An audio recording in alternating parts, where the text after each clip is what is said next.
देश की सबसे बड़ी कर सुधार व्यवस्था माने जाने वाले वस्तु एवं सेवा कर यानी जीएसटी ने अपने 8 साल पूरे कर लिए। भोपाल के रविंद्र भवन में मंगलवार दोपहर 3:30 बजे जीएसटी डे मनाया जाएगा। कार्यक्रम में चीफ गेस्ट के तौर पर मध्य प्रदेश और छत्तीसगढ़ इनकम टैक्स प्रधान मुख्य आयुक्त नवरत्न सोनी उपस्थित होंगे। इसके अलावा Madhya Pradesh Chhattisgarh chief commissioner customs एवं सेंट्रल एक्साइज जीएसटी मानस रंजन मोहंती समेत सेंट्रल जीएसटी विभाग के अधिकारी और बड़े करदाता भी मौजूद रहेंगे। इसकी जानकारी मानस रंजन मोहंती ने दी। सर, जीएसटी डे है कल और कल क्या प्रोग्राम रहेगा, कहाँ पर प्रोग्राम रहेगा, कौन-कौन जो है प्रोग्राम में शिरकत करना है? कल हमारा जीएसटी डे हम मनाएंगे रविंद्र भवन में दोपहर 3:30 बजे से।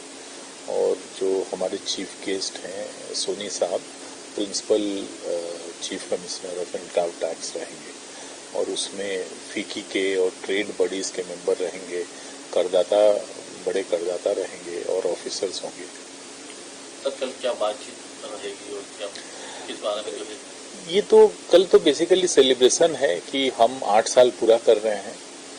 ये एक एपिक जर्नी है हमारे देश के लिए। जीएसटी का इंट्रोडक्शन बहुत इजी नहीं था। फेडरल स्ट्रक्चर में केंद्रीय सरकार और राज्य सरकार मिलके एक टैक्स को एडमिनिस्टर करें, ये इतना इजी नहीं था। लेकिन इस रास्ते में जितने भी बाधाएं थी उसको धीरे धीरे दूर किया गया, सहमति हुई। और जैसे कि आपको पता है कि पहले केंद्र सरकार जो है सेंट्रल एक्साइज ड्यूटी और सर्विस टैक्स लगाती थी और स्टेट में वैट था और उससे पहले सर्विस टैक्स था, उससे पहले सेल्स टैक्स था।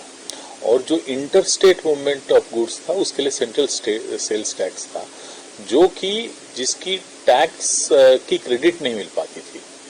तो टैक्स में जो है कैस्केडिंग इफेक्ट होता था।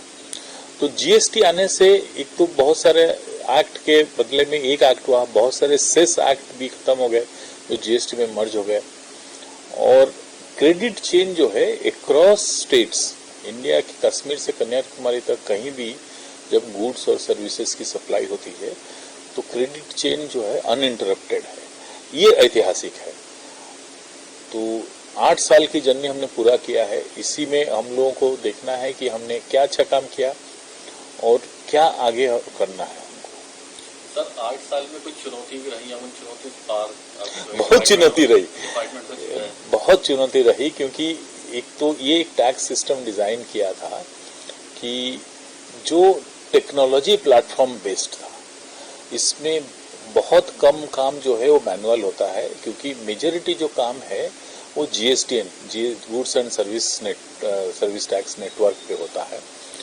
तो कंसिडरिंग कि हमारा देश का साइज और कॉम्प्लेक्सिटी, इसको सारा टैक्स मैटर को एक ही प्लेटफॉर्म पे लाना एक हरक्यूलियन टास्क था। और धीरे धीरे जीएसटीएन ने जितने भी डिफिकल्टीज आई टैक्स पेयर के सामने या टैक्स एडमिनिस्ट्रेटर के सामने, धीरे धीरे दूर करता गया। तो बहुत जो है बेहतर सिस्टम अभी हो गया है कंपेयर टू बहुत सारे चीजें हैं जो टैक्स पेयर भी अप्रिशिएट करते हैं। हमको लगता है अभी भी कई जगह कार्रवाइयां भी देखने को मिलती हैं। आप जीएसटी डे पर कुछ संदेश देना चाहते हैं? मैं तो यही बोलूंगा कि जो करदाता है, जो ऑनेस्ट करदाता है, उनको कोई चीज से डरने की कोई होना नहीं चाहिए। जिसको भी कोई प्रकार की डिफिकल्टी है, पर्टिकुलरली जो स्मॉल और मीडियम सेक्टर की एंटरप्राइजेस हैं, गुड्स या सर्विस प्रोवाइडर हैं, उनको कोई भी तकलीफ है, उनके लिए हम जीएसटी सेवा केंद्र खोल रखे हैं हर ऑफिस में और सारे वरिष्ठ अधिकारी अवेलेबल हैं उनके लिए कि जो भी कानूनन उनकी मदद कर सकते हैं हम पीछे नहीं रहेंगे। और जो लोग टैक्स नेट से अभी भी बाहर है, उनको ये समझना चाहिए कि ये एक राष्ट्र निर्माण का काम है। तो आप अगर एग्जेम्पशन लिमिट के नीचे हैं तो कोई बात नहीं, अगर एग्जेम्पशन लिमिट के ऊपर है तो आपकी अगर आमदनी कम है, आपकी टैक्स भी कम होगी, बट आपको ये नेशन बिल्डिंग काम में जो है जुड़ना चाहिए।